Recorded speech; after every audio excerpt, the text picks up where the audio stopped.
মহানবী সাল্লাল্লাহু আলাইহি ওয়াসাল্লামকে সম্মান করতে কোনো ধর্ম বাধা হতে পারে না বলে মন্তব্য করেছেন বলিউড অভিনেত্রী স্বরা ভাস্কর। হিন্দু পরিবারে জন্ম এই অভিনেত্রীর। চলতি বছরের ৬ জানুয়ারি দীর্ঘদিনের বন্ধু ও প্রেমিক রাজনৈতিক কর্মী ফাহাদ আহমেদকে বিয়ে করেছেন তিনি। ইসলাম ধর্মের অনুসারীকে বিয়ে করায় কটাক্ষের শিকার হতে হয়েছে তাকে।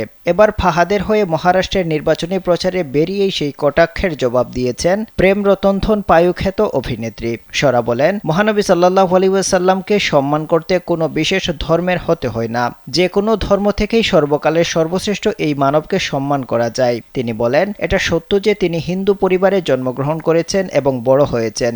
এটা সত্য যে তিনি একজন মুসলিমকে বিয়ে করেছেন।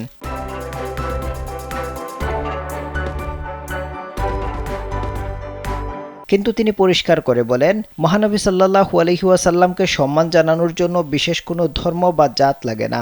এটা কখনো বাধা হয়ে দাঁড়াতে পারে না বলে মনে করেন তিনি। বলিউডের এই অভিনেত্রী রক্ষণশীল রাজনৈতিক দল বিজেপির কট্টর সমালোচক। ছেড়ে কথা বলেন না ক্ষমতাসীন দলটিকে। এবার গেরুয়া বাহিনীর পরোয়া না করেই গেয়েছেন ইসলামের জয়গান।